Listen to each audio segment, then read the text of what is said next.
Sejam bem-vindos a mais um podcast Ponto de Entrevista. Eu sou a Patrícia Trindade. E eu sou a Andréa Tissoni e hoje o nosso bate-papo é sobre liderança feminina e como a mulher pode alcançar o seu máximo potencial e não ter mais medo e nem insegurança de liderar. Isso mesmo, estamos aqui com Marina Batalha. Ela é diretora de vendas, mas também ela fala sobre liderança. E esse é o papo do nosso podcast hoje. Marina, muito obrigada pela sua participação aqui no Ponto de Entrevista. Tenho certeza que nós vamos aprender muitas coisas com você. Olá, obrigada. Eu que agradeço pelo convite, por estar aqui hoje. E para começar, eu queria que você falasse como que surgiu a sua paixão por falar sobre liderança feminina e qual foi a virada de chave que você teve para começar nesse caminho? Ah, legal. Na verdade, a minha paixão por liderança, ela veio primeiro por ajudar as pessoas, né? Independente de gênero, de quem seja. Mas sobre liderança feminina, eu percebi que haviam várias faltas, vários gaps de um olhar de fato para as mulheres, né? Ser mais voltado para as mulheres. Quando eu virei líder, eu não percebia isso muito, mas quando eu virei líder de vendas, e eu sou da área de tecnologia, que é uma área muito masculina, mesmo sendo em vendas. Então eu percebi que faltava um olhar, que às vezes as mulheres tinham vergonha de falar algumas coisas para os líderes, e às vezes não se aplicavam a vagas porque tinham medo de como ia ser. Então eu comecei a, sempre que possível, montar times mais femininos, e eu percebi também que eu me sentia à vontade quando eu tinha pares mulheres, né? Então a minha virada foi perceber que era um espaço que precisava de apoio e que faltava muito esse apoio ou esse olhar mais específico para a carreira da mulher. E conta pra gente qual o desafio que a gente já quer saber aqui, que você já enfrentou sendo mulher na posição de liderança. E como você lidou com isso? Como você superou, passou por isso? Conta pra gente. Tá, foram alguns, né? Assim que eu virei líder, eu tenho muito claro uma primeira reunião que eu tive com o liderado. Na época ele era coisa de 5, 6 anos mais velho do que eu. E apesar dele ter bastante experiência, ele era meio novo no setor, né? E a hora que eu entrei na sala, ele olhou pra mim e eu falei, esse cara nunca vai me respeitar. Mas tivemos uma primeira conversa, desenvolvemos uma relação legal, né? Tivemos uma ótima relação de trabalho, né? De liderado e liderada. E então esse foi um primeiro desafio. E um outro desafio foi quando eu virei diretora, de fato, gerente de gerente, que aí sim tinham pessoas com mais experiência do que eu, e eu comecei a participar de algumas reuniões muito críticas, com assuntos muito sérios, e aí passava um pouco aquilo, o que eu tô fazendo aqui, né? Você sente, eu sou apenas uma criança, né? Já tinha idade, já tinha experiência, e aí o meu jeito de superar foi me tornando à vontade naqueles lugares, né? Eu participava de alguns fóruns e eu percebi, e uma dessas mulheres nesses fóruns falou, se eu tô numa reunião, é porque a minha opinião importa. Então, eu vou dar minha opinião nessa reunião, né? Então, o meu desafio foi mais relacionado a pertencimento, a achar o meu lugar e que as pessoas respeitassem por ser uma líder nova, uma líder mulher. Então, esse acho que foi o principal desafio, mas também tem muito a ver com o que eu projetava, né? E a partir do momento que eu comecei a mudar isso, me posicionar, as coisas melhoraram. Você acha que confiança é uma coisa que a gente constrói ou é uma coisa que cresce com a gente, que nasce com a gente, até por conta, às vezes, da nossa estrutura emocional, de como a gente foi criado, de como a gente cresceu? Legal. Até por esse exemplo que eu dei, é uma coisa com certeza que a gente constrói, né? Eu acho que quanto mais bagagem... Eu sou uma pessoa que eu gosto muito de estudar. Sempre gostei de estudar, desde pequenininha, primeira da turma, tal. Quando eu virei líder, gestora, eu percebi que nem sempre só estudar adianta, tem muita coisa que acontece na prática.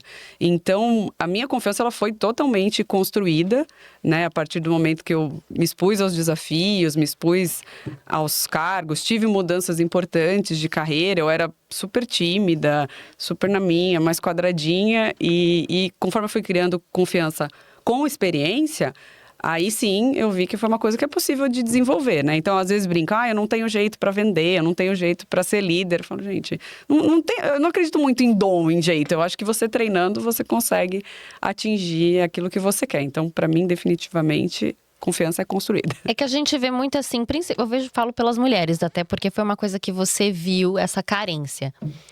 As mulheres, elas são mais inseguras. E isso, acredita que está relacionado até um pouco pela sociedade? Como que a gente foi vista ao longo do tempo, de ser mais submissa, de abaixar a cabeça quando o homem tá falando? Você acha que isso tem a ver? E por isso que é difícil da gente se impor mais e entender que a nossa voz também merece ser ouvida? Nossa, acho que tem totalmente a ver, né? Nós fomos criadas para obedecer, para ser boazinha, para falar baixo. E isso é algo que hoje é discutido. Mas se você pegar quando nós éramos crianças, né? Não sei, ninguém falava disso. A menina, isso é coisa de menina, isso é coisa de menino. Não grita, né? Eu não tenho irmãos, mas o seu irmão podia escalar aqui até o teto. Nossa, eu tenho dois. O meu irmão podia fazer o que ele quisesse. É menino, Minha mãe deixa ele que é achar menino. lindo. Aí quando eu fazia e eu questionava. Eu também. Eu era aquela questionadora. Mas como assim ele pode ou não posso? Por que ele pode? Porque ele já tem idade, né? Aquela coisa de... Aquele menino. Porque ele é menino. E eu sou menina, não posso fazer. Então eu era bem questionada. E ainda como eu não tive esse parâmetro, sou filha única, eu tinha primos e tal, eu nunca senti em casa muita diferença.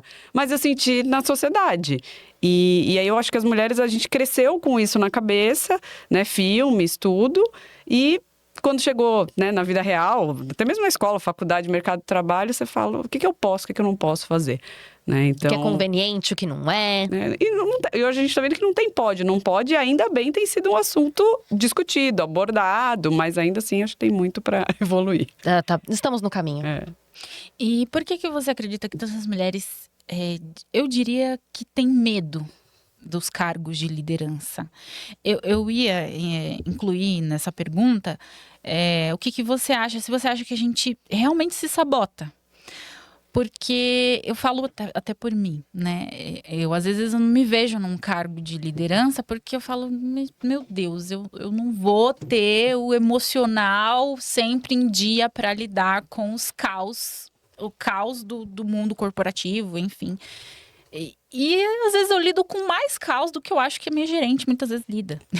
Eu fico com a sensação de que eu não vou ser levada a sério. Então eu não sei se é medo de chegar nesse cargo ou se é porque a gente se sabota. O que você acha, assim, que acontece?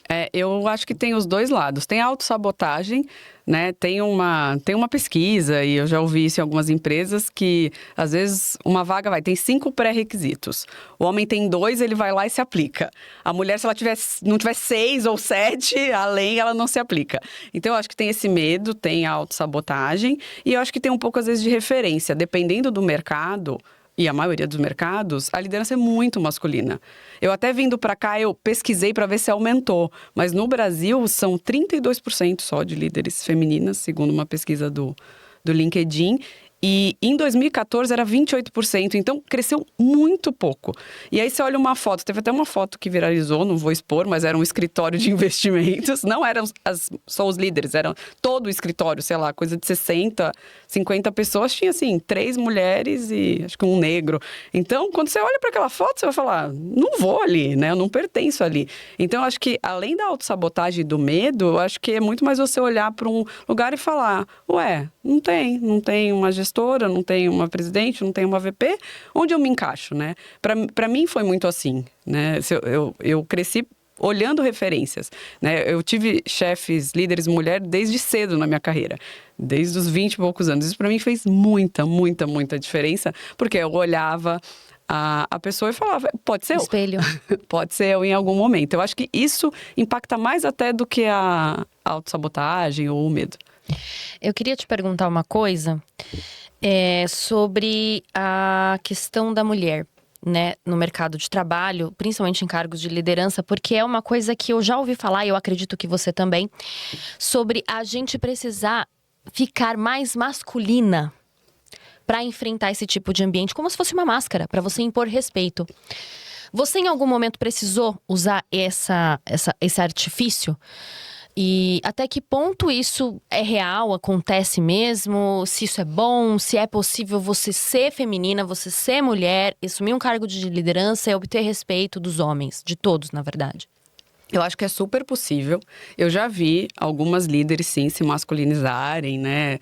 Tem algumas até referências de ótima profissional, mas que você vê que ela tomou um rumo, justamente se moldou para ficar mais masculina, mais firme. Só que eu sou uma pessoa muito doce.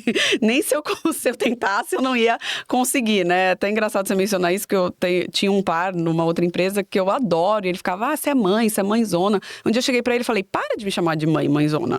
Porque eu não quero passar essa imagem. E ele não quer que a gente tenha muitas trocas. Ele falou, não, eu entendi, tá bom, não vou fazer mais isso. E então eu nunca mudei meu jeito. Tive alguns testes eu falo que teste de posicionamento, parece que a gente vai testando. Eu falo que era liderança 1.0, 2.0. Sim, endureci um pouco, mas muito dentro do meu jeito, né? Da minha forma de ser. Eu não conseguiria, nem se eu gritar, bater numa mesa. Jamais, assim, eu não conseguiria. É isso que eu queria te perguntar, sabe? Porque agora eu fiquei mais curiosa, desculpa. Mas é que existiu em algum momento, principalmente homens, acredito que mulheres também, porque a gente tem a mãe, sim, é a mulher, né? A mãe, a coisa maternal, doce, de testar os seus limites. De testar a sua capacidade de liderar, de testar até onde você aguenta. Teve isso? Ah, sim, teve muito, assim. Principalmente, eu acho que não só no começo, mas eu fui testada em várias esferas, né? Vamos ver se ela aguenta.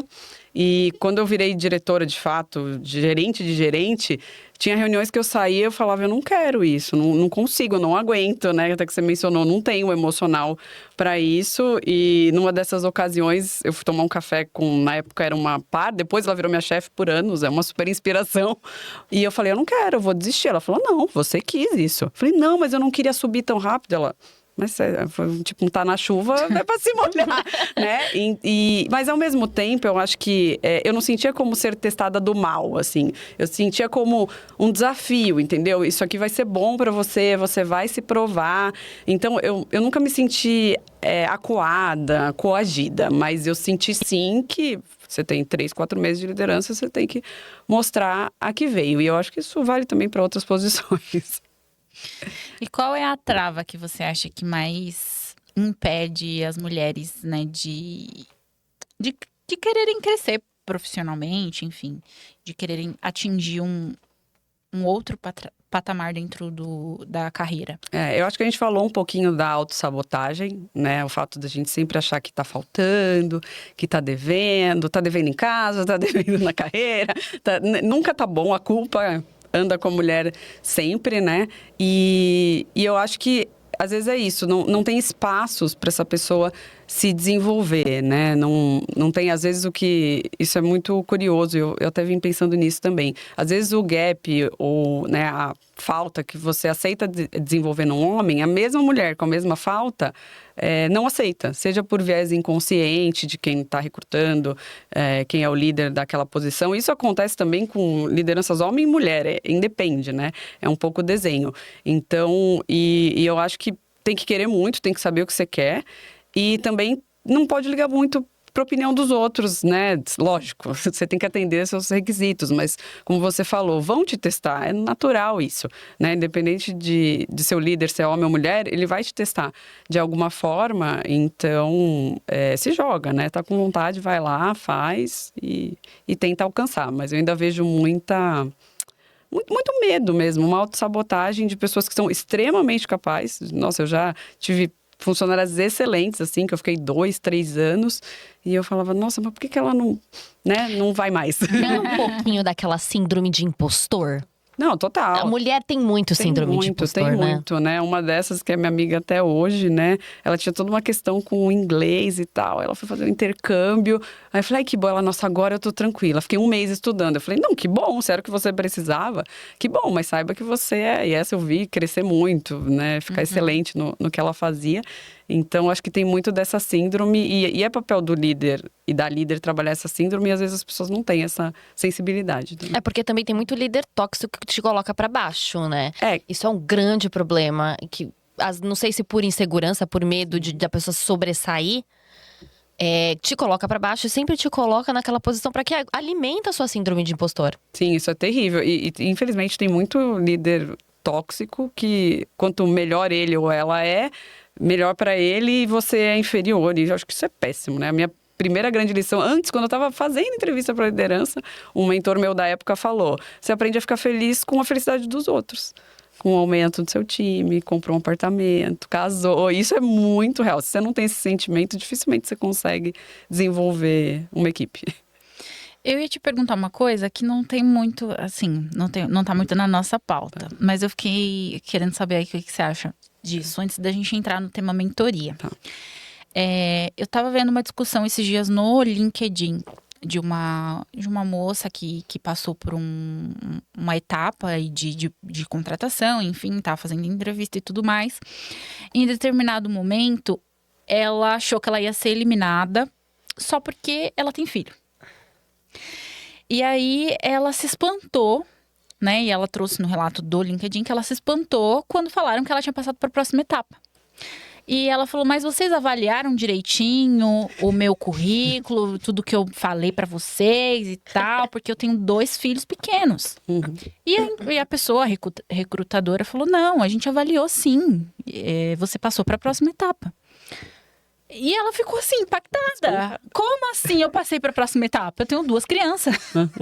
Então, eu acho que é uma discussão muito séria e muito importante, porque a mulher que acabou de ter filho, eu não tenho filho, mas eu imagino que eu ficaria realmente achando: eu não vou ser contratada para nada. Acabei de ter uma criança, acabei de ter um bebê que vai precisar de hospital, vai precisar de tomar vacina, vai precisar de atestado. Tem aquela coisa toda. Como que você acha que hoje em dia está essa discussão? Eu queria uma ideia sua, assim, do que você vê sobre isso. Muito legal essa pergunta, porque até essa líder, né, que eu comentei, que trabalhou comigo muitos anos, ela teve 2 promoções voltando de licenças maternidade. Né? A primeira grande promoção dela, ela descobriu que estava grávida uma semana depois, e isso não afetou. E eu acho que a maioria dos mercados não tem visto isso como um problema, né? É até uma orientação do Recursos Humanos não perguntar se a pessoa tem filhos, não interessa. Porque não é uma pergunta que a gente faz para o homem, por que a gente faria para a mulher? Nossa, eu super recebo essa pergunta. Eu sempre recebi. Sempre. Nunca foi um fator para não ser aceita, para não ser admitida. Mas eu sempre recebo. Eu também. Tem filhos? Mora com quem? Isso. Tipo assim, e daí? Se eu moro numa república, ou sozinha, ou com os meus pais, ou com 3 crianças? Tipo, vai fazer diferença no meu trabalho, Sempre. sabe? Isso eu acho que nessas empresas que eu trabalhei e trabalho, foi sendo modernizado, que eu acho excelente. E eu acho que não pode ser uma questão, porque você está contratando a capacidade, né? A pessoa se vira com a vida pessoal dela, mas ainda é uma questão. Mas eu tive 2 experiências muito legais nesse mercado, né? Quando eu era diretora, eu contratei uma menina da Colômbia que estava grávida. Era alguém que eu já estava, né, prospectando há muito tempo, querendo contratar. Quando eu liguei, ela falou: olha, eu acabei de descobrir, eu tô com 3 meses. Aí eu falei: tá bom, mas eu quero você, deixa eu falar com a minha diretora. Foi uma minha diretora, era uma mulher também. E ela: não, Marina, imagina, ela é excelente. A gente quer ela por muitos anos. A gente não quer ela, independente da licença. A gente contratou, ela entrou, ficou anos na empresa, talvez até ainda esteja, né? Então, e ela super grata. E eu falei: faz muito sentido. E a empresa onde meu marido trabalhava também, ele falou: olha que legal aqui, contrataram ela grávida de 6 meses já. Então, pelo menos nesse mercado de tecnologia vem mudando um pouco, mas eu sei que ainda tem muitos mercados que fazem essa pergunta, e eu acho que não interfere, né? Ainda mais agora que a gente luta tanto por ter papéis mais próximos possíveis de pai e mãe, né? Se a pessoa tem uma rede de apoio e se o filho tem um pai presente, ou que seja, né? Eu tenho amigas que são mães solo, são empresárias. Então, eu acho que tem que tirar um pouco isso da sociedade. Mas tem um caminho ainda, como você falou. Sim. Mas você acha que essas empresas que são mais mistas, homens, e tem uma equipe de liderança feminina que entende essas necessidades, é mais compreensível nesses aspectos? Acaba entendendo mais o lado da mulher? Sim, eu acho que sim, com certeza. Nesse caso que eu falei, calhou, né, de ser eu, de ser uma diretora mulher, né? Então, com certeza fica mais fácil de entender essas questões. Mas eu também me surpreendo muito com homens que têm muito tempo de mercado e que têm filhos, né? Então, esses dias mesmo eu estava comentando sobre né, que eu também não tenho filhos, gostaria. Ele falou: não, eu aprovo, tem que ter logo. Né? Ele não é meu chefe direto, mas se tiver que assinar, tá assinado. Então, eu vejo que homens com filhos também estão tendo mais sensibilidade e tal. Mas, obviamente, você ter uma mulher como par ou no time ou como chefe, ajuda muito a ir virando esse jogo. Pode falar. Não, maravilha. Era a próxima pergunta que eu ia te fazer da mentoria. É isso aí. Como que você acha que a mentoria auxilia e muda a carreira da mulher, enfim. O que faz a mentoria ser um passo que transforma? Eu acho que a mentoria, ela acaba te dando muita segurança, né? A gente falou um pouquinho de autossabotagem, de confiança. Eu dei várias mentorias e também recebi várias mentorias ao longo dos meus quase 20 anos de carreira. E cada uma me despertou algo diferente, né? Então, eu acho que a importância da mentoria é você ver exatamente, se autoconhecer, né? Ver exatamente o que eu entrego, quais são minhas fortalezas, né? Às vezes a gente foca muito nos gaps, nas fraquezas, mas às vezes tem algo que você faz absolutamente bem, você é a melhor da sua equipe nisso e você não está mostrando, não está favorecendo isso, não está mostrando como algo super importante. Então, eu acho que a mentoria, ela te traz clareza dos seus pontos fortes, das suas pontos de oportunidade de melhoria também, mas principalmente onde você está e onde você quer chegar, né? Acho que todo mundo na carreira tem um ponto que a gente fica meio perdido, né? Mudo, não mudo, fico nesse emprego, mudo de cargo, largo tudo e vou fazer um intercâmbio de 2 anos. Então, acho que a mentoria, ela te ajuda a mitigar e avaliar esses riscos e os seus potenciais. Porque para a mulher, até por conta dessas inseguranças, você acredita que a mentoria, ela fortalece essa às vezes, falta de confiança que ela tem? Porque, às vezes, ela acha que ela é boa nisso. Mas ela precisa, às vezes, de uma validação de alguém que vá lá e empurre e fale... aqui, tá? Que gere essa confiança nela para ela seguir? Você acha que a mentoria, ela funciona para a mulher por conta disso? Não, acho que totalmente, né? A última que eu fiz, que foi fora de empresa ano passado... Ela teve esse efeito para mim e eu nem sabia que eu estava precisando disso. Foi revendo todos os pontos, tudo que ela me ensinou, me trouxe muitas coisas legais, mas eu percebi que eu estava pronta para um outro desafio, né? E os astros se alinharam, depois dessa mentoria eu troquei de emprego. Eu não estava buscando, não estava querendo. Parece que o universo vai conspirando, O universo mandou e era uma pessoa totalmente diferente de mim, com um background diferente, né, de recursos humanos. E ela me lembrou de muitas coisas que eu já sabia, me ensinou muitas coisas, mas me lembrou muitas coisas que eu já sabia fazer. E aí, num dado momento, ela falou, olha, se você está se sentindo tão nessa caixa, talvez seja a hora de você buscar outra coisa, né? Eu não estava buscando, mas aconteceu. Então, eu acho que a mentoria ajuda muito a fortalecer o que você é boa, a lembrar o que você já faz bem. E quais foram, assim, as maiores lições? Aqui tá perguntando como mentora, mas eu quero que você fale, porque você passou por mentoria, né? Sim. Então, vamos começar pela base. Quais foram as principais lições que você tirou quando você foi uma mentoranda, né? Acho que é mentoranda que fala, né? Sim. A gente vai traduzindo, né? Em inglês. Teve 2 lições que eu acho que foram muito importantes, né? Algumas que eu fiz, a maioria que eu fiz dentro de empresas, eu fiz com homens, né? E eles eram homens com cargos bem altos e eles tinham uma visão muito clara do negócio, da estratégia do negócio como um todo. Né? Alguns até me mostraram como você mostra o seu trabalho, como você faz, mas uma visão estratégica do todo, né? Como que o que todo mundo faz impacta na empresa muito grande. Isso te dá uma sensação de importância. E, de fato, você é importante, independente da camada. Então, essa foi uma lição enorme. E dessa outra mentoria que eu fiz ano passado foi o dizer não, que é super importante. Ela me falou uma frase que eu carrego nas costas. O que te pediram está te deixando mais perto ou mais longe da sua meta? Então, esse é o não que você tem que dar. Se estão te pedindo algo que não está te levando ao que você tem que entregar, ao que você está buscando, é um não certo. E aí eu repasso essa frase. Eu vou levar para a vida. Nossa, vou usar muito agora. Porque eu tenho uma grande dificuldade de dizer não. Eu também. Nossa. Eu tinha também, e essa questão, né, de eu sempre estar dando mentoria na empresa, fora, tomo um café, agora eu brinco, gente, só pagando. Tá certíssima. Tá na hora de vender o conhecimento, mas o não é importante, porque a gente quer ser querida, quer ajudar, claro, se tiver disponibilidade, mas às vezes você vê que você está atrapalhando a sua agenda, está trabalhando até 8, 9 horas da noite, porque você parou 1 hora para ajudar alguém, não é nenhuma, ou para atender uma demanda que não era importante, algo assim. Então, essa foi a lição mais importante da última mentoria que eu fiz. E você entender, porque às vezes a gente passa até dos nossos limites. Sim. A gente vai ajudar o outro porque aí fica 10 horas trabalhando a mais para ajudar o outro, você passou do seu limite, sim, você adoece, enfim, você não vai dando conta. Não. E aí, nossa, eu tenho muita dificuldade com não. Também. Nossa, muito, Eu vou colar num post-it essa frase. Gente, é verdade, porque atrasa a vida, atrasa todo o seu trabalho. E tem uma outra frase que eu acho que eu vi na internet, né? Que você dizer não pros outros, você tá dizendo sim pra você. E a gente se negligencia muito pra agradar o outro, pra ser boazinha, pra ser vista como boazinha, como legal. Com certeza. E agora vamos falar então sobre a lição como mentora agora, as lições. Isso foi bem interessante, assim, que eu tive algumas, né, como mentora.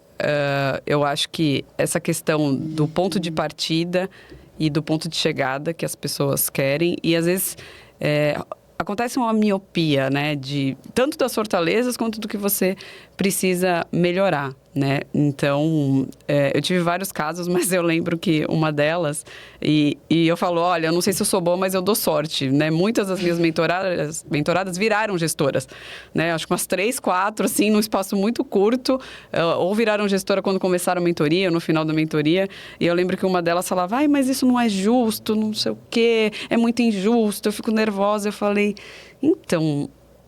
não tem como a gente fazer juízo de valor estando numa empresa, né? Se a gente fosse dona, com certeza a gente mudaria várias coisas aqui. Mas tem muito, eu brinco que tem o brejo, né? Eu engulo muito sapo para ser feliz, né? Aquela questão de ser feliz ou ter razão. Então, essa foi uma lição, né? Que às vezes o senso de justiça dela atrapalhava ela no dia a dia, né? E muito essa miopia também, né? Se você não senta... A gente tem que cuidar da carreira como a gente cuida de qualquer função dentro da nossa empresa, né? Quando a gente vê, a gente só está executando e não para se olhar. Então, acho que a mentoria tem esse espaço de se olhar, de se conhecer e de dar o próximo passo ou crescer dentro da função que você já tem. E o que você diria para alguém que tem potencial, mas que ainda não se sente pronta o suficiente para liderar? Tem uma frase que eu sempre uso muito também, que é vai com medo mesmo. Eu adoro essa frase. Só se joga. Eu acho que eu e a André usa muito essa frase. A gente usa porque a gente é muito medrosa, a gente tem síndrome de impostora, a gente se auto-sabota, a gente faz muito isso na nossa vida. Mas eu falo assim, gente, tá com medo? Vamos assim mesmo, amiga. Bora, vamos embora. Senão a gente não faz. Não faz. Mas às vezes tem um pouco isso, né? Você vê aquela pessoa... Nossa, ela crescer. Essa pessoa que é uma amiga e foi líder há muito tempo, ela não queria ser líder de jeito nenhum. E aí ela teve alguns sponsors. Mas eu não quero. Quando virou, falou, não, olha aí, né? Era para ser isso. Não era tão difícil. Não era para ser isso. E algumas posições de desafio, né? Que você olha, essa cadeira é muito grande para mim. E às vezes vai ser mesmo, mas eu acho que você vai crescendo junto com a cadeira, né? Eu também tive um outro líder que ele falou que se você for para a posição muito confortável, já é tarde para você ir para a posição. Então, eu acho que esse frio na barriga é o que faz você ficar vigilante, atenta, ir atrás com afinco. Então, eu diria para não esperar se sentir pronta, não. Eu acho que arriscar é o melhor remédio nesse caso. Nossa, eu tive um chefe, eu sempre falo dele aqui, e ele falou isso para mim, ele falava, você precisa dar o próximo passo. Eu falava assim, olha, eu não tô pronta. Ele falou assim, se você ficar esperando o dia que você vai estar pronta, você nunca vai sair daqui. Você tem que ir com medo mesmo. Por isso que eu sempre falo, vai com medo mesmo. Ele falava isso pra mim. Sim. Muito obrigada. E foi ótimo, porque hoje eu aprendi a enfrentar esses medos e a seguir adiante.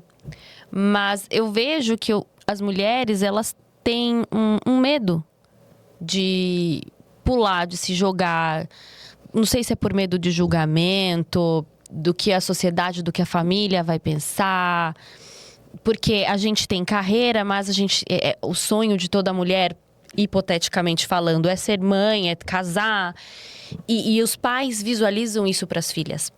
Então ela fica meio que nessa coisa no meio ali, o que eu faço? Às vezes ela nem quer ser mãe, mas ela se sente cobrada e pressionada. E ela sabe que um cargo de liderança, muitas vezes, vai exigir um tempo.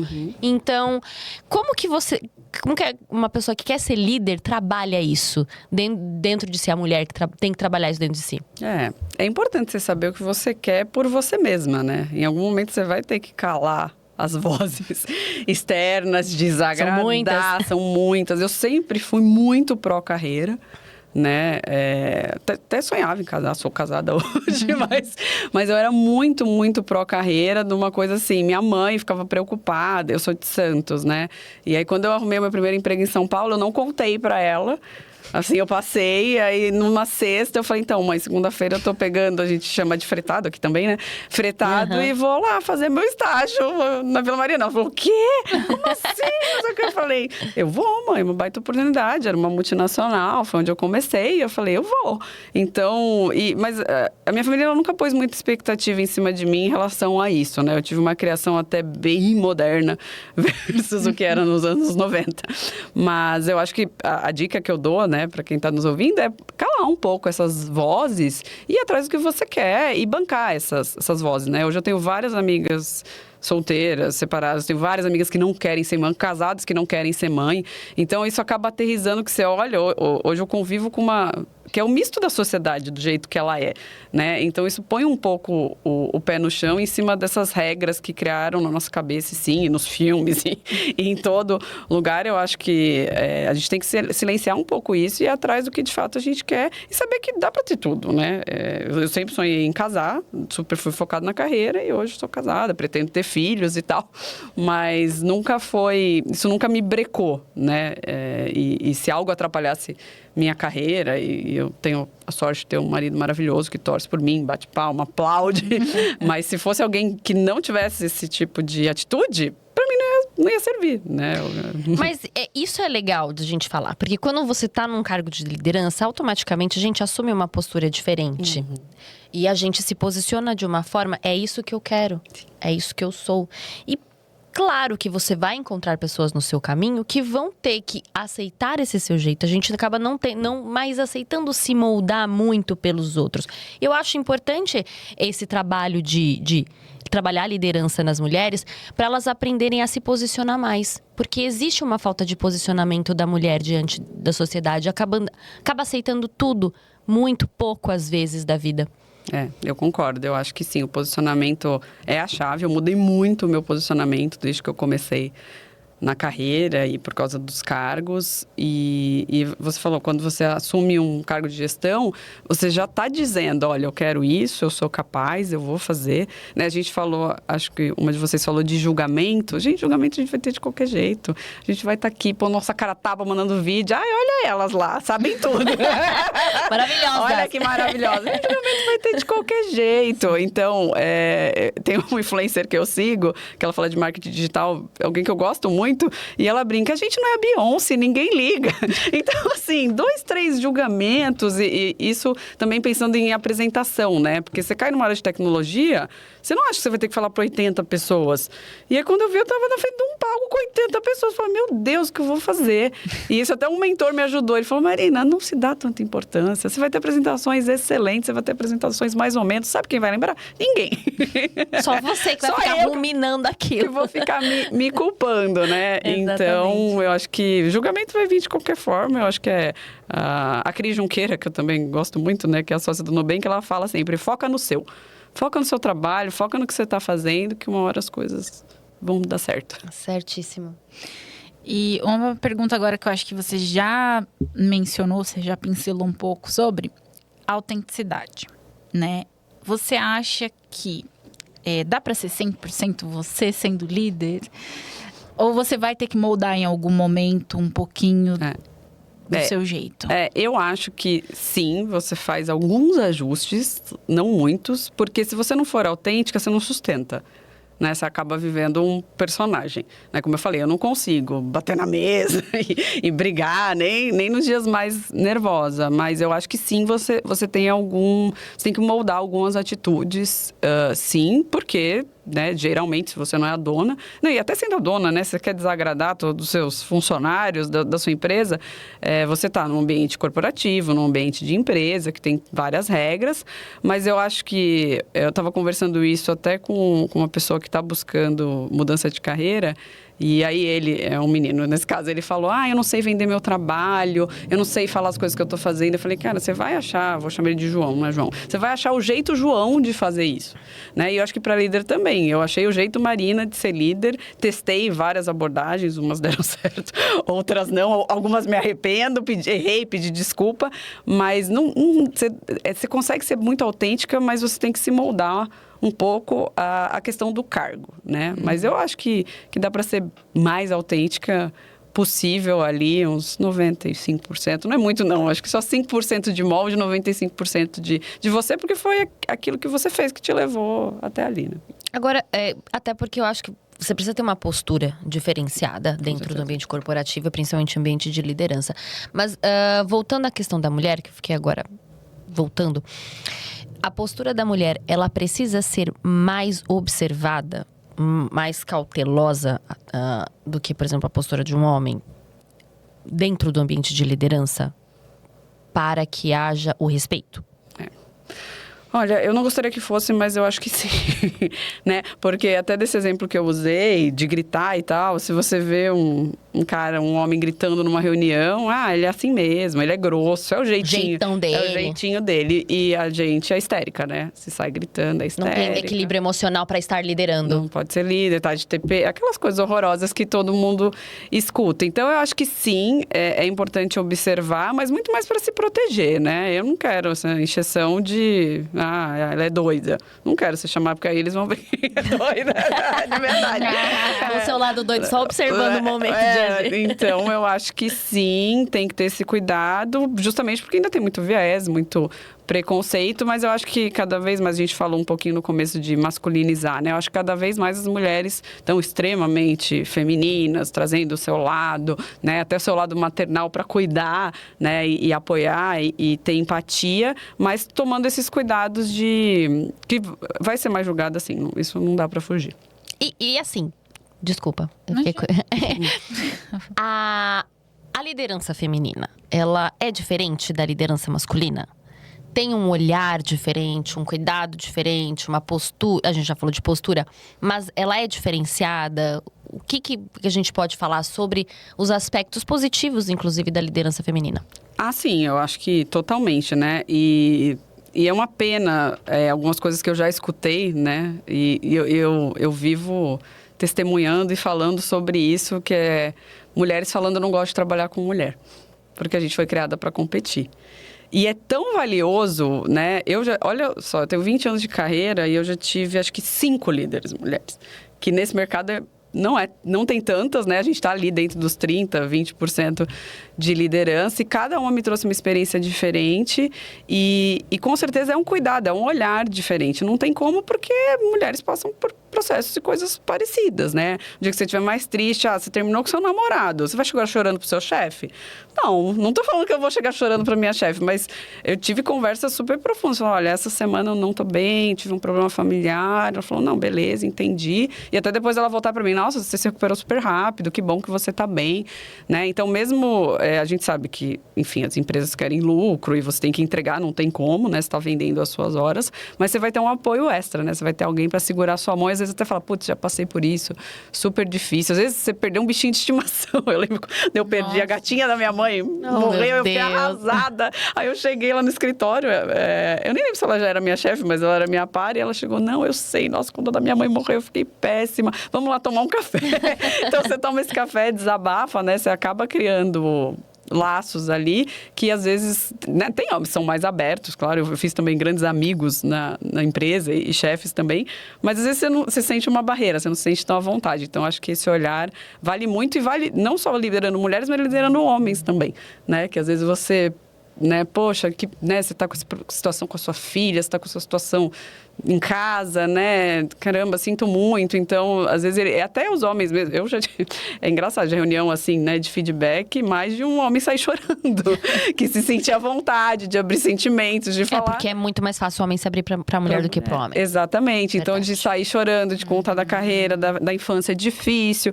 E eu ficava muito feliz, porque para mim era um lugar de confiança, né? Com certeza, essa pessoa se sentindo, tendo confiança, se sentindo à vontade, ia performar muito mais, naturalmente. Ia estar mais presente naquela função, né? Então, eu acho que esse ponto vale muito. Faz muito sentido. Muito. E, inclusive, uma coisa que você estava falando aqui, eu estava pensando, não faz sentido também a gente querer separar 100%, porque a gente fica a maior parte do nosso tempo dentro do trabalho.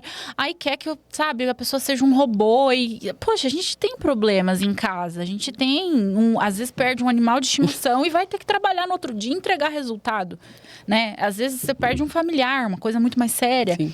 Muito mais profunda, às vezes, né, tá ali naquele processo de tentando recuperar e você tem que estar bem, porque você tem que, né, Ser tem que funcional. tem que entregar. Você tem que ser Entregar. funcional, gente. É tão difícil às vezes ser Então, funcional. e aí a gente fica pensando, mas tem que saber separar. Eu odeio esse discurso. Eu odeio. A gente é a mesma pessoa, né?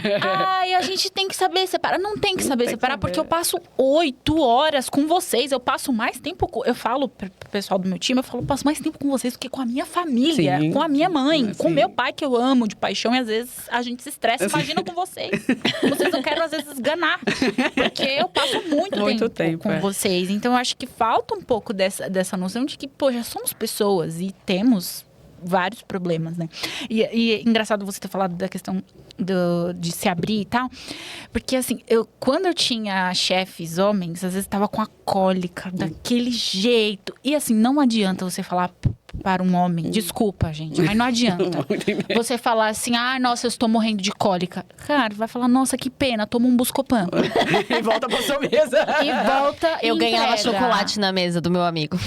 Então. Mas assim, uma mulher vai entender você Vai. se contorcendo de cólica, porque provavelmente ela já passou por isso, Vai, né? Então é muito delicado. Às vezes a gente precisa ter alguém ali. Por isso que é bom ter essa mistura também, né? Tem que ter. Não dá, já pensou? Eu ficava não. revoltada quando eu tinha que falar pro meu chefe assim, tipo, não Não tô legal, eu tô sangrando muito. Tô com uma hemorragia. Você não faz nunca vai entender. Não, você nunca vai entender. Quer que eu esteja feliz, eu estou sangrando. Por que tá indo no banheiro toda hora? Porque eu estou morrendo. Acontece muito. Mas eu acho que aí já liga outra pergunta que eu ia fazer. De liderança com autoridade e liderança com empatia. Porque eu acho que as duas coisas é uma linha muito tênue. E que o pessoal, às vezes... confunde, passa um pouquinho ali. Explica um pouco pra gente qual é essa diferença. Desses testes que eu fiz na minha própria liderança, eu já tive líderes super autoritários. Mas quando eu era mais nova, assim, daqueles que você tem medo de entrar na mesa pra pedir algo que a empresa já te dá, assim, Você chega assim tremendo. Você chega tremendo. Eu já tive esses líderes e já tive líderes, né, super abertos, super bacana, né, tanto mulher quanto homem. Mas eu acho que a autoridade, ela vai existir pela hierarquia, mas eu acho que ela pode ser conquistada, né? Tem como você passar a autoridade com empatia. E quando você consegue chegar a esse ponto, nossa, você tem um time muito fiel. Muito fiel. Eu fiz alguns testes, inclusive, que eu fui muito pro lado duro, né? De ser muito dura. E foi muito ruim. Não é que não funcionou, as pessoas entregaram, mas a que custo, né? As pessoas estavam muito estressadas. Ódio. Né? Muito estressadas. Ódio. Muito estressadas daquela... Né? Hoje, desde a pandemia... Pelo menos a maioria das empresas faz um trabalho híbrido, tal. Algumas pediram para voltar mais para o escritório. E aí eu tinha uns surtos e falava, é fechamento de trimestre, eu quero vocês aqui todo dia. Porque eu não quero ligar, eu não quero fazer videocall, eu quero chamar você e você tá aqui. E elas queriam me matar. Você foi muito odiada nessa época. Nessa Desculpa. época, eu tinha um time 100% feminino. Eu tive essa façanha de ter um time com 7 Imagina essas mulheres xingando. Me xingando horrores. E aí, depois das reuniões, eu tive esse papo. Eu falei, então, eu sei que eu me passei, mas eu gostaria que a gente voltasse naquele clima gostoso que a gente tem. E todas elas são minhas amigas até hoje. Fiz grandes amigas. Mas tem isso também. Quando você se torna amiga ou uma colega mais próxima, você tem que, às vezes, dar um passinho para trás e falar, tá bom, somos amigas, mas quem manda aqui sou eu, né? Você vai fazer porque eu tô pedindo, né? E porque no sistema diz que eu sou a chefe e você é a liderada. Mas eu acho que dá para ter os dois. Quando você acha que você falou, né? Uma linha super tênue. Se você consegue demonstrar autoridade com empatia, você tem pessoas muito fiéis à sua liderança. Muito Essa mesmo. sua fala é incrível. Porque realmente, assim, de verdade, eu tava falando esses dias, assim, e comentando com uma colega minha, falando assim, às vezes eu tenho a sensação de que algumas pessoas vão falar assim, ai, perdeu a perna, que pena, você tem outra perna, venha pulando. Saci. Venha como Saci. Só chega aqui. Só chega. E tenho, não é o caso da minha líder, né? Beijo, Lô. Não é o caso dela mesmo. Ela ela tem muita empatia, inclusive é uma coisa de feedback que eu falei pra ela. Que ela tem empatia cara, eu tô passando por uma questão aqui. Então, né? Mas tem gente que ainda é muito engessado. Então, você tá morrendo? Poxa, mas você tá no oxigênio. Dá pra trazer o oxigênio Porque você não entrou pro na reunião, eu tava escritório. no velório. E a pessoa fica te cobrando porque você Já não entrou aconteceu comigo. na reunião. O velório da minha avó, juro pra você, aconteceu comigo. Eu recebi mensagem assim, nossa, mas então, e a entrega? Poxa, eu tô só enterrando minha avó e aí eu te entrego. Me dá meia horinha. Quando ela terminar. Eu juro pra você, eu fiquei muito abalada. Porque, caramba, nem numa hora dessa você tem respeito, Sim. né? Eu fiquei muito chateada, inclusive, não gosto dessa pessoa até hoje. Mas Foi tudo com bem, Deus. né? A gente não cita nós, senão a gente tem que receber um processinho, mas enfim. Tem gente que é louca. E eu acho isso loucura. Existe uma repetição de ciclo. A pessoa que passou por essas situações de é quase que um abuso, né? Dentro de um regime de liderança, ela repete. Ela passou por isso e ela vai fazer isso com os outros. Eu acho que tem isso de repetir. Eu já me peguei repetindo algumas coisas não legais. E eu falo, gente, por quê? que eu tô fazendo. Né? Eu cheguei num ponto que eu não estava me reconhecendo e tive que recalcular a rota. Mas eu acho que às vezes também tem uma distração, né? Eu já tive líderes super empáticas, né? E aí tive toda uma questão na família também. Foi coisa de 2 velórios, assim, 15 dias. Aí chegou para uma reunião de número. E ela, nossa, mas você tá com uma cara péssima. E eu pensando, é que eu adoro ir no cemitério. Você não sabia? Não, só que foi uma distração. Porque eu sou uma pessoa muito solar, risonha e tal. Aí eu até brinquei. Falei, é porque perdemos aquele negócio, né? Falei, tô ansiosa porque aquele negócio não vai assinar na data. Não era isso, né? E eu tinha liberdade para depois pegar e falar, ô, linda, que você tá, né? Você me conhece. Foi uma distração. Mas eu acho que a gente acaba replicando algumas lideranças meio tóxicas ou algum assédiozinho ali que você recebeu ao longo da carreira sem querer. Não tem como. Fica internalizado e você tem que ser muito vigilante para mudar, né? E fazer de uma forma diferente. Não fazer com os outros que você não gosta que faça. É que a gente aprende, acaba aprendendo dessa forma, né? E aí que acaba replicando sem querer. Sem querer. Mas tem que tomar muito cuidado. Muito, Nossa, isso é horrível. É sempre quando eu penso, eu falo, se um dia eu subir, não farei isso, porque isso aqui é cruel. É chato. É cruel. Você tá perdendo alguém da família. É desumano, né, gente? É horrível. Né? Mas enfim. Próxima. Sou eu? Tá bom. Você. Tá, e vamos lá. Então, o que você acha que precisa mudar no mercado para que a gente consiga ver mais mulheres no poder, em cargos de liderança? Tá caminhando para isso? Olha, eu queria dizer que sim, mas eu acho que...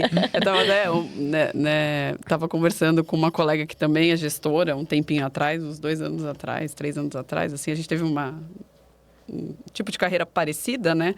E aí ela falou, nossa, Marina, parece que saiu de moda, ninguém fala mais disso, de liderança feminina, Então, eu acho que melhorou, mas como eu falei, né?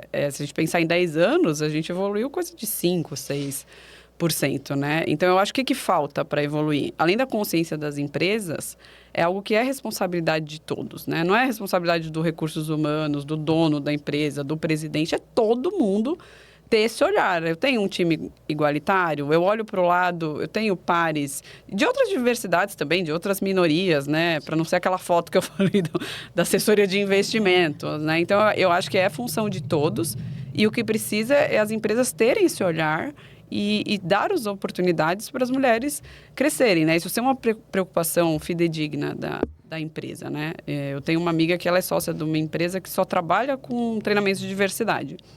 E aí as empresas acabam colocando metas, né? A gente quer chegar em 40%, não estamos ainda em 30%, 40%, 50%. Empresas muitas vezes com perfis financeiros, perfis altamente masculinos, e a gente vê que colocando uma meta chega lá. A gente põe meta para vender, põe meta para crescer, por que não vai pôr meta de diversidade? Então, acho que falta, isso é todas as empresas terem alguma meta de diversidade, quem sabe ser uma lei algum dia, eu vou pedir agora para os nossos governantes colocarem uma lei, porque desse jeito talvez a coisa ande. Você acha que isso acontece porque ainda existe preconceito? Eu acho que sim, existe preconceito e existe muito viés inconsciente, né? Então, se você pegar... eu já ouvi muito isso. Eu não faço distinção de gênero, eu vejo a capacidade. Meritocracia. Mas se você pegar um homem e uma mulher com a mesma capacidade, a chance do homem ser escolhido é muito maior. Porque tem um viés, não tem como, né? É difícil pôr. Então, acho que tem esse preconceito, tem esse julgamento. Tem algumas empresas que ainda olham se tem filho pequeno, vocês falaram, se quer engravidar, essas coisas, Nossa, já recebi essa pergunta. Quer engravidar? E quando, né? E quantos anos? Não tem nem namorado, como é que eu vou saber? Né? Tipo, aí fala assim, já basta minha mãe me cobrando. Eu não tenho namorado em bola de cristal, né? Já basta minha mãe me fazendo essas perguntas. Minhas tias perguntam quanto Natal, namoradinho. É Natal? É Natal? Cadê o pudim, o pavê? Porque vem aqui em casa pra gente tomar um café também, você juntar com a minha tia e perguntar, né? Só falta. Mas eu acho que falta um pouco isso, as empresas terem essa visão mesmo de colocar uma meta. E tem algumas empresas que já fizeram isso e tiveram bons frutos, porque eu acho que tem preconceito, né? Eu não caio nessa, eu já tive essa discussão com vários pares homens. É muito difícil achar mulher para essa vaga. Eu falei, não é. Você não está procurando direito. Entrevista 10. Não estou falando que vai ser fácil, mas entrevista 10. Olha, pensar em tecnologia, um monte de mulheres está se formando, até nessa área técnica mesmo. Sim. Entendeu? Então, eu falei, entrevista 10. Vê se das 10 você não acha uma boa. Então, eu acho que falta um esforço de todo mundo e um pouco mais de regra pró-minoria. Mas também existe aquela coisa que você tinha dito, que isso é muito verdade, do tipo assim, eu prefiro trabalhar com homem do que com mulher, porque mulher é muito difícil de lidar. E eu já me peguei falando isso, tá? Isso é horrível. É horrível, confesso. Eu acho que eu também, em algum momento eu falei isso. Mas é por conta, eu acredito que seja isso que você disse. A competitividade, a gente nasceu pra competir com outras mulheres. Então, a gente foi ensinada a competir com outras mulheres. Até esse time que eu falei, que foi 100% feminino, ele é um case. Assim, não tô falando que não houve algum tipo de conflito, mas é um conflito normal, independente de se resolver, um conflito de trabalho, né? De trabalho, porque trabalho. O problema é quando o pessoal fala, não, mas porque esse time que só tem mulher é muita fofoca. A gente é vista como fofoqueira. Fofoqueira, intrigueira. Mas eu tenho uma lista, assim, dos 10 amigos mais fofoqueiros que eu. Tem um monte de... Gente, Homem quando é pra ser fofoqueiro. Mas só que eles fazem nas ali, né? Não, eu tô só trocando informação. Então, eu tenho esse time que, pra mim, foi um grande case de sucesso. E eu falei, gente, acho que foi 1 ano e meio. Um time 100% feminino, né? Trazendo lá nossas entregas, vendendo, se dando bem, se divertindo também, para churrasco, happy hour. E todo mundo saiu com um carinho enorme. Quando acabou esse ciclo, foi até meio triste, assim, porque todas saíram com um grande carinho uma pela outra. Que incrível. E já caminhando para o finalzinho da nossa conversa, eu quero te fazer uma pergunta, 2 perguntas. Uma que eu vou incluir, uma que já está aqui na nossa pauta. A pergunta que eu queria fazer, que eu vou incluir. Se você fosse vender a sua mentoria aqui pra gente, o que você diria sobre essa mentoria, como ela pode transformar essas mulheres que... como nós, né, que estamos aí crescendo, que estamos buscando melhorar sempre, mas que ainda temos as nossas inseguranças. Legal. O que eu quero dizer da mentoria é que hoje eu faço ela super personalizada, né? Então, depende da indústria, onde você estiver. Pode ser uma mentoria só para você ser melhor naquilo que você já faz. Marina, eu estou me sentindo estagnada, eu quero ser a melhor na minha equipe, eu me sentir melhor comigo mesma, mais confiante, né? O trabalho, você falou, a gente passa mais de 8 horas por dia no trabalho com aquelas pessoas. Não pode ser um martírio, né? A gente que tem esse privilégio de trabalhar em carreiras que você tem crescimento. Então, a mentoria, ela é feita para identificar como você vai se sentir melhor no que você está fazendo, o que falta para você ser a melhor, né? Para você ter... Claro, promoção é consequência, né? A gente fala que nenhuma mentoria é sinônimo de promoção, mas você vai ficar tão boa naquilo que se não te promoverem, talvez você vá buscar outro espaço de trabalho, né? Então, acho que o principal foco da mentoria é você ser muito boa naquilo que você quer fazer e entender o ponto de partida e o ponto de chegada, né? Você tem que ser uma pessoa, um profissional quando começa a mentoria e outro quando termina, né? Quais são os pontos que você tem que desenvolver, e isso eu acompanho, né, com todo o meu conhecimento e trazendo informações, estudos, livros, podcasts. E a mentoria ela também é uma forma de estudo, né?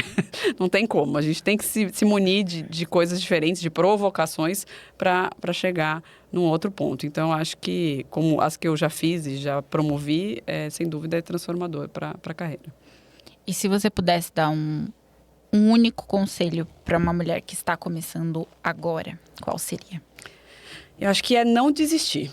Não desistir, ter dia que vai ser difícil, você vai chegar chorando em casa algumas vezes, ou chorar dentro da empresa. Eu já chorei muito dentro da empresa. No banheiro. No banheiro, eu acho que é não desistir, é lembrar por que você está fazendo aquilo que você está fazendo, é entender que às vezes a carreira ela não é uma linha reta, né? Vai ter anos que você vai estar bem, anos que você vai estar mal, mas o mais importante é não desistir e continuar persistindo, sabendo que você é boa e deixar a autossabotagem de lado, às vezes silenciar as vozes da nossa cabeça, né? O divertidamente que fica falando, Sim. ai, você não pode, você é isso, Nossa, você é eu aquilo. tenho muitos. Então, eu sou viciada nesse filme, né? No último, que ela é adolescente, vem muito isso. Então, acho que silencia um pouco essas vozes e foca naquilo que você sabe fazer, fazendo bem, né? E se não está se sentindo bem, busca por que não, né? Busca estudar ou se aprimorar para continuar na sua jornada, mesmo que você esteja no seu primeiro emprego, no seu estágio, faz sempre direitinho que chega lá. É isso. Isso. E como que a gente faz para encontrar você, para talvez ter acesso aí como funciona a mentoria? Deixa as suas redes pra gente, fala mais um pouquinho. Ah, legal, obrigada. Eu sou Marina Batalha em todas as redes, né? No Instagram tá como Marina_Batalha. E dentro do meu perfil tem um link, um formulário que você pode se inscrever para a mentoria. Eu tenho super poucas vagas, geralmente sobro 4 vagas por semestre, que é o que eu dou conta. Então, se você tem interesse, agarre a sua vaga, se inscreva, que a gente faz uma pré-entrevista, né? E um acordo mútuo. E eu sempre combino de 6 a 10 sessões. Ai, Marina, muito obrigada. A gente vai deixar o arroba na descrição aqui do vídeo. Obrigada pela sua participação. Realmente foi muito legal. Bom. A gente teve vários insights. E a gente tá precisando mesmo de aprender a liderar. Se você faz tempo. não tá aí, tá buscando mentoria e gostou da Marina, que a gente amou aqui, já Maravilhosa. vai, porque ela abre 4 vagas? 4 vagas. 4. Uma já é minha, vai ficar 3. Não, concorrência. 2 Só vai tem sobrar duas. 2. Só tem querida. 2. Então corre, mulher. Corre, porque coisa séria. Muito obrigada, Marina. Foi um prazer tê-la aqui. Adorei. Foi muito bom de verdade. A gente aprendeu bastante. Eu que agradeço. Obrigada, sucesso para nós. Muito obrigada. E é isso, siga a rede social do Ponto de Entrevista. Em todas as redes, não é, Andréa? Instagram, TikTok, Spotify e YouTube. Encaminha esse vídeo, se você gostou dessa entrevista. Tenho certeza que tem alguma mulher aí que tá precisando dar uma alavancada na carreira. Já compartilha com ela, viu? Porque aqui tem coisa muito interessante que a Marina falou, inclusive que eu vou anotar no meu post-it. Pra levar pra vida, inclusive. Isso mesmo. Muito obrigada e até a próxima. Até. Beijo.